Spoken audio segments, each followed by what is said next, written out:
134. Psalm 134. This has been a good series. I've enjoyed it. I hope you've enjoyed it as well. Appreciate Tom for teaching with me through this passage, this section of the Psalms called the Psalms of Ascent.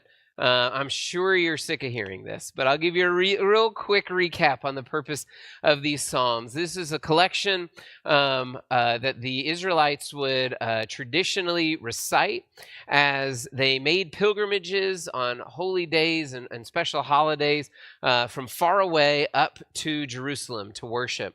And these Psalms, as these pilgrims made a physical transition from being far away to near to God, these Psalms are a reflection of that. They tell a story of a people who are spiritually far and distant from God, but are gradually making their way closer to the presence of the Lord. And so you hear that as we've gone through it, as Tom and I have gone through this series, we've kind of tried to illustrate and mark out that progression of a people who are distant and far, estranged from the Lord, but are being called to come back near, and that journey, both physically, spiritually, to being near to God again. And so here we are at the end of this series and the end of the study, Psalm 134. And some of these have been a little bit longer, some of them are a little bit short.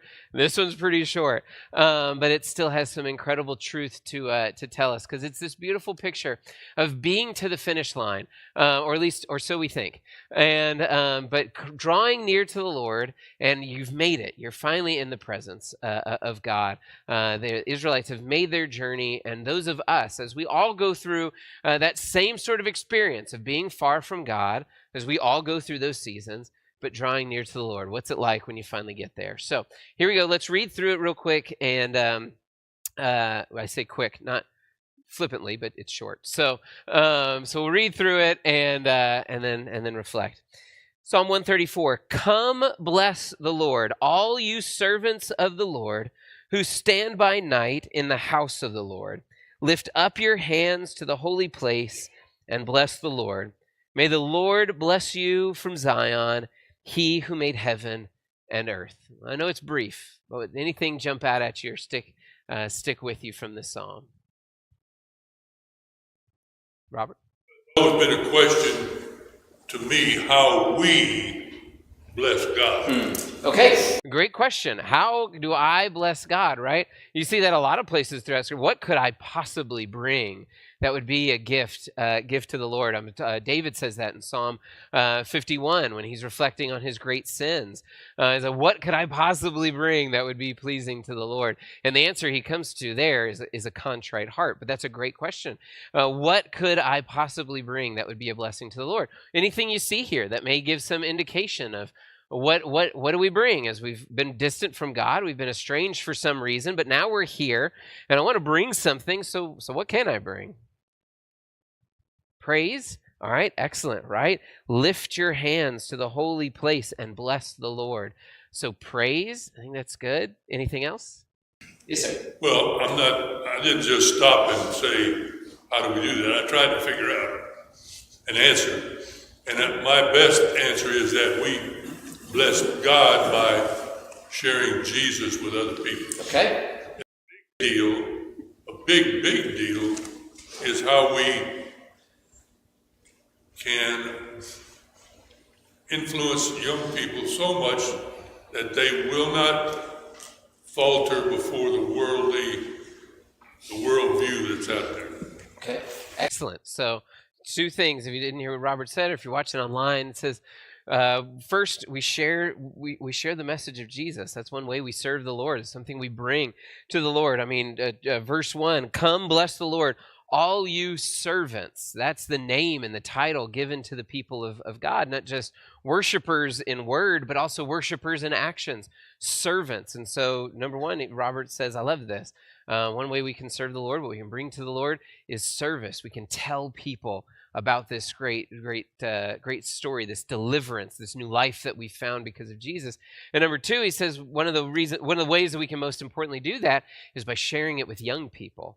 That there is a great calling on all of us to pass this on to the next generation, especially given like Robert points out, the distorted worldview that is all around us and that is so prevalent, especially in our young people's lives, to be that voice of something different, something beautiful, something true and strong and hopeful and pure. And so excellent. I love that. Anything else jump out at you from the psalm? Yes, sir. It's interesting. It said those who minister in the night, and it's almost this idea of it's unseen, and you're not getting any recognition. Maybe you're tired, maybe you're discouraged, maybe you're tired of doing what you're doing. And it says, "Hey, praise the Lord. Remember to do that." Excellent. I love that. If you didn't hear what Alan said, he points out that the line that talks about this service being done in the night, that being a time and a place where it may go unnoticed. And I know a lot of us, even as you may be distant from the Lord and drawing near, we've talked about this throughout this series, that there's practices, spiritual disciplines that help make that progress from being further from the Lord and drawing nearer. But like Alan says, a lot of those things may go completely unnoticed, unsung, and unpraised. But as we draw near to the Lord, and sometimes that is like worshiping and praising at night, being in the temple of the Lord at night. It goes unseen, but it's meaningful and it's effective. That line made me think of our Bible reading a couple weeks ago. Folks who were up here reading in the night. What a wonderful way to practice what this verse says. Reading and serving in the house of the Lord, even at night when nobody's here, maybe nobody's listening or nobody's watching, but the service is still beautiful and good and pure and meaningful. Anything else jump out at you? There's not anything else I'm looking for, but just want to give you all a chance to share. Yes, sir. Yeah, a different version uses the word praise instead of bless, and I think it's all the same thing. But a note in my Bible here says, "Go about your work cheerfully." In other words, it shouldn't be drudgery, and it would mean a lot to God to know that we were doing His bidding cheerfully and not out of drudgery. I love that. I think that's really good, right? That we do the work cheerfully, that this is a praise and a joy. And I think that's seen really well, not just in this psalm, but in this progression of psalms as we've gone through it, that there is a heart change. There's an emotional and an attitude change. And if you've ever been in a situation where you can relate with these psalms, I'm sure we all can, of being far and distant from God, but then coming close, that joy is usually not hard to come by then, in that moment when we finally gotten to that place where God and I are close, that joy is not hard to come by. It's a beautiful thing. It's easy to sing and worship and bless and praise. I started this series with an illustration from something at camp when years ago we used to do this every year. Where it's been a long time, so it's okay if you've forgotten this. But we would set all the youth group kids in a big room with a candle in the middle, and we say, imagine that this candle is the presence of God. Since last year, that we were last time at camp together, some of us have drawn closer, some have drifted away. We're going to sing some songs, and as we sing these songs, get up in the room and position yourself around the room for where you would say that you feel like you are in relation to God. And so some kids would come and sit right next to the candle because they felt like they were on fire and they were really clicking with God at that time in life. And some would go to the far distant dark corners of the room and say, well, this is where I am right now. And we'd start camp that way. But another thing that I remember experiencing from camp, I was part as a youth minister, but I experienced it a lot as a camper. And maybe if you grew up going to church camp in the summers, you had this experience too, where camp was this mountaintop experience, where you felt very much like these Psalms of Ascent. I've come to this place. There's singing, there's fellowship, there's good teaching, there's all these wonderful experiences. I'm surrounded by a body of believers who are uplifting me and encouraging me, and it's great. And you leave camp with all this conviction, and I'm going to go home and I'm going to make this change. I'm going to go home and I'm going to be this person. By the time I come back to camp next week or next year, I'm just going to be this spiritual giant. And then inevitably, the year goes around, and you start off back at camp, back in the dark corners of the room. And what happened? I had this mountaintop experience. I ascended to the holy temple of God. And kind of like Ron is saying, when we get to that place where I'm here, we're full of joy and not drudgery. I love that word. I'm filled with joy and excitement and praise. but it doesn't always last. Why is that? Because here's the thing, these pilgrims are making this ascent. They're making this journey up to the temple for this, not just the gathering, not just the presence of the temple, but the religious significance, right? You're coming together for Passover. This is your big day for a big celebration in Judaism. This is your story of deliverance from slavery, not just physical slavery, but also spiritual slavery.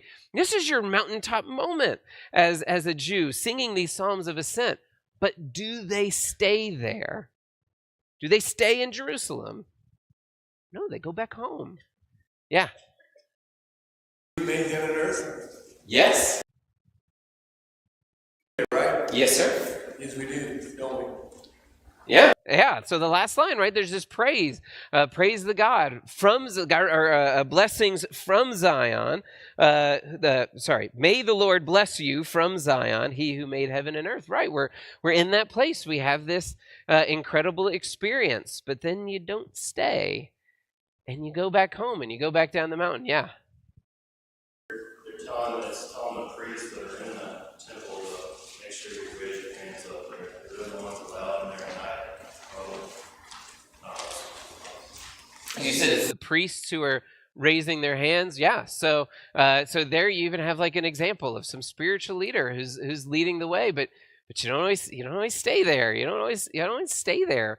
Anybody? Am I the only one who has had that experience before? We have some big spiritual high, let's call it that, but then you go back home and you go back into your normal. It's kind of like this honeymoon phase, right, with God, and then you go back to your normal life, and things go back to normal. Myra, yeah. Mission trips. Okay. Yeah. Soak it all up. I don't know. Yeah. It's so special, and you're with poor people who act like they love God more than most of us, and then you come back to our middle class world. I don't know. Yeah. It was always special. And kind of the further you get away, that some of that experience kind of fades. Yeah, Garth. You can't have mountaintops without valleys. That's it. Yeah. And there's things to be learned in both of them. Yeah. One of them's a lot more emotionally exciting. And there's one other thing that our brotherhood, I think, typically don't do. It's at the other end of the emotional scale from the Pentecostal. And and we read about raising hands here. And I think the New Testament church is probably more expressive physically than what we do. All right. I see Jesus coming into the city, and there's all kinds of rejoicing going on. And they said, "Make your disciples quit acting that way." And he said, "If I did, the stones would cry." Yeah. And I read 1 Corinthians 14, where a person comes to worship service and they have been convicted in their heart. He said, they fall on their knees. I mean, so us old fogies tend to be reserved and take the intellectual approach and things like that. But sometimes our emotions can help keep us more enthused. Okay. All right. I'm gonna come back to that. Garth you didn't hear. Garth said good things. Yeah, Robert. We're gonna come back to that.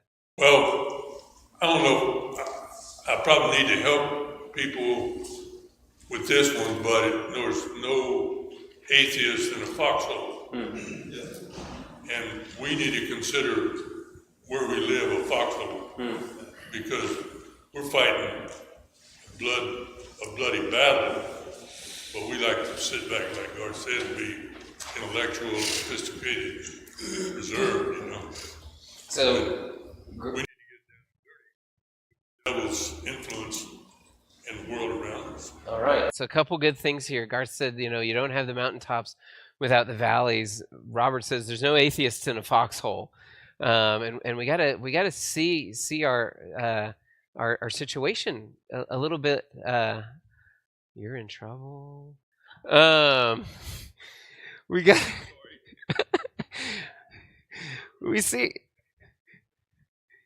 we see our situation a little bit like that. Yeah, Betty. confident. I just looked down and saw, the Lord that made heaven and earth bless thee. He made heaven and earth, but he blessed thee. Yeah. Contrast there. Yeah. And kind of puts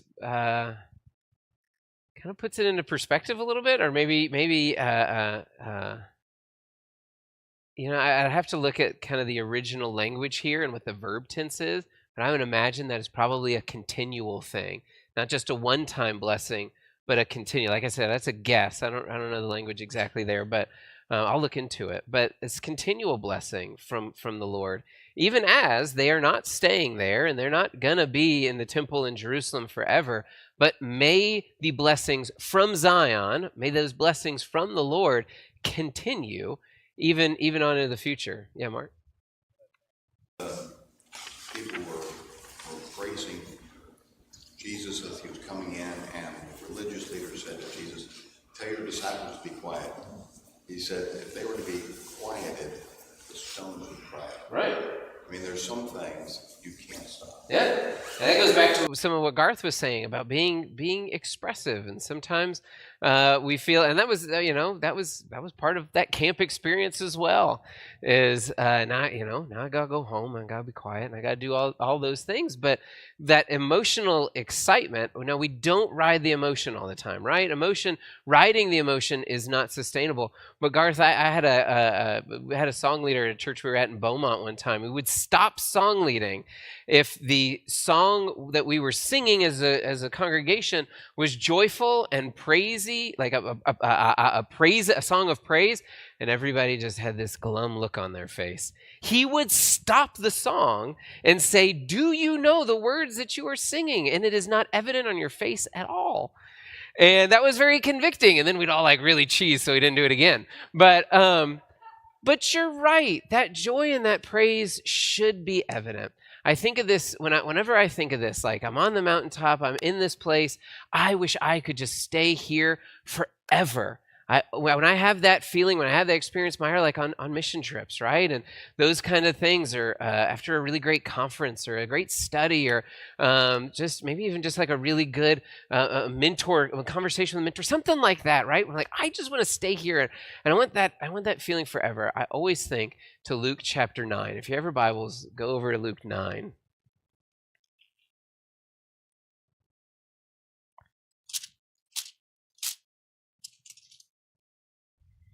Luke 9, starting in verse 28.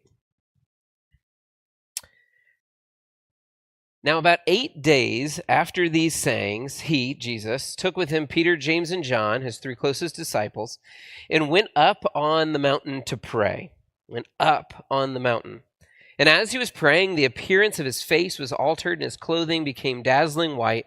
And behold, two men were talking with him, Moses and Elijah, who appeared in glory and spoke of his departure, which he was about to accomplish at Jerusalem. Now Peter and those who were with him were heavy with sleep. But when they became, they're always sleepy. I don't know. Anyway, but when they became fully awake, they saw his glory and the two men standing along with him. And as the men were parting from him, Peter said to Jesus, "Master, it is good that we are here. Let us make 3 tents, one for you, one for Moses, one for Elijah," not knowing what he was saying. And as he was saying these things, a cloud came and overshadowed them, and they were afraid as they entered the cloud. And a voice came from the cloud saying, "This is my son, my chosen one. Listen to him." And when the voice had spoken, Jesus was found alone. And they kept silent and told no one in those days anything that they had seen.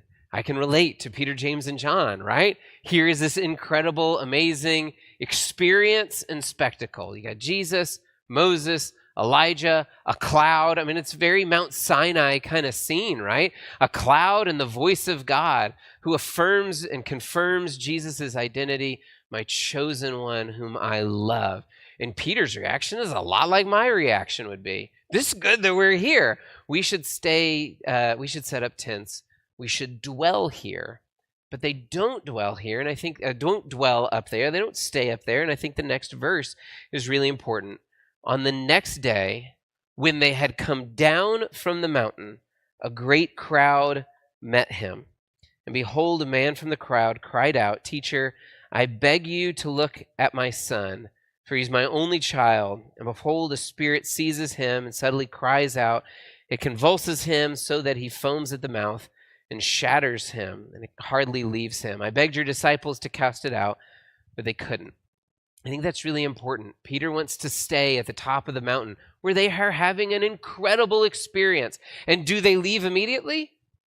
No, it says the next day they came down. But why did they come down? Why can't you stay at the mountain forever? Because you're supposed to take what you got at the top of the mountain, down the mountain, to a world that really needs it. There was this need at the bottom of the mountain, this man who had a son that he cared about greatly. And he said, "I've even tried to get help from your other disciples, but they couldn't do it. What was needed was Jesus." You can't keep Jesus at the top of the mountain, and Jesus is not stuck at the top of the mountain. He goes back down with us because there's work that needs to be done with what we gained up there, with that experience. And it even says, in those days, these disciples, Peter, James, and John, didn't tell anybody about what had happened, but eventually they did, right? How do we know that? Because somebody wrote it down. Eventually, they did tell this story, and they go down the mountain because the world down there needs to have that. And I gotta imagine, or needs what we have, needs us to do that. They need what we have gained while we're up there. And I have to believe that these Israelites, as they came up to Jerusalem for these festivals and for these celebrations, and were not just a physical experience, but a spiritual transformation as they left and go back home and go back out into all the world, that they carried with them some message and some fire and some joy and excitement. And so as we experience this in our congregation here, when our kids go off to camp, so I got a lot of camp stories. When they go off to camp, that first Sunday, when they come back and worship together, when they're gone, if they're gone on a Sunday, it's kind of sad, right? We have this whole big bald spot in the auditorium where all of our kids aren't because they're off at camp. And so we're bummed and we miss them. But that first Sunday that they come back, where they are full of all that joy and excitement and passion, that is such an exciting Sunday. I'll say this, 2 Sundays ago, our first Sunday, like the Sunday morning when we had finished our Bible reading project, I don't know about you, but it just felt like there was an incredible energy in here. And there was a joy and there was a thrill and there was an excitement. And I understand that emotional experience doesn't last forever, but we gotta go down the mountain and bring what we have gained out to the world that's down there, because they so desperately need the fire that we've found. Last couple of things, we got like 2 minutes, but it goes back to something that Garth said just a little while ago about like we can intentionally try to be a little bit more emotionally engaged in this. So let me ask you this: the mountaintops happen. They are impermanent. They are great experiences, but they are meant. Part of it is meant to show us something that transforms us as we go down the mountain, so that we can be servants of the Lord and bless the Lord with what we have gained from the Lord. But I don't want to miss this either. I don't want to make it sound like drifting from God is also inevitable, because I don't think that's what God wants either. Go back home and then forget about me and drift away spiritually. So what can we do? Even if we go into the valleys, even as life happens and gets back to normal or hits us really hard and we find ourselves in that valley, what can we do to preserve that closeness with God even when we're not having that mountaintop experience? Does that make sense? Yeah, Jenny. When they're up on the mountain, that's where there's just a few of them, but then they go down and there's a crowd. And I think our tendency is when we're feeling low or feeling separated from God, we want to isolate ourselves, but we should be around our brothers and sisters in those times. Excellent, wonderful. Right, that when we're having those mountaintop experiences, there is when we've done, usually that's some collective experience, right? And the disciples, they go down the mountain and there's an even bigger collective, and that's a good thing and that's sustainable. And it's over and over throughout Scripture talks about how important it is to be with a community of believers. In fact, I think it was the first Psalm of Ascent in this series talked about isolation and how I've grown distant from God because I am distant from my people. I'm distant from the people of God. And so excellent as we come down and as we hit those either lower, I'll say, routine seasons of life or the really, really low seasons of life that are really dark and really heavy and really difficult, even more so to draw near to the people of God. And you think of Jesus' parable about the 99 sheep and the one that wanders off. Why does he leave the 99? Well, because they at least have each other. But the one who is isolated and alone, that's the one who really is in the most danger. So excellent community. Anybody else? What do you think? How do we maintain that closeness with God even as we come down the mountain? Oh, a lot. Yeah. Sorry. Right. I was sitting here thinking, well, we just need to watch Nathan up there. How he is.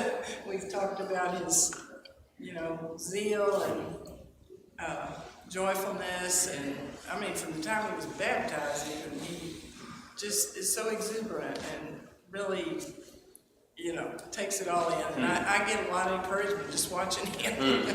Okay, I think that's great. Yeah, but I think God blesses us with people who are an example, who are inspiring and encouraging. I think that's a beautiful part about the body, right? Everybody's got a different part, and appreciating that in other parts of the body and gaining something from that influence. Yeah, Judy? Okay, prayer, right? Satan would love for us to not be a people of prayer. He knows how powerful prayer can be, but constant prayer, even when the emotion's not there, even when you're not feeling it, you keep praying. That's developing deep roots. That's really good. Garth, I see a hand.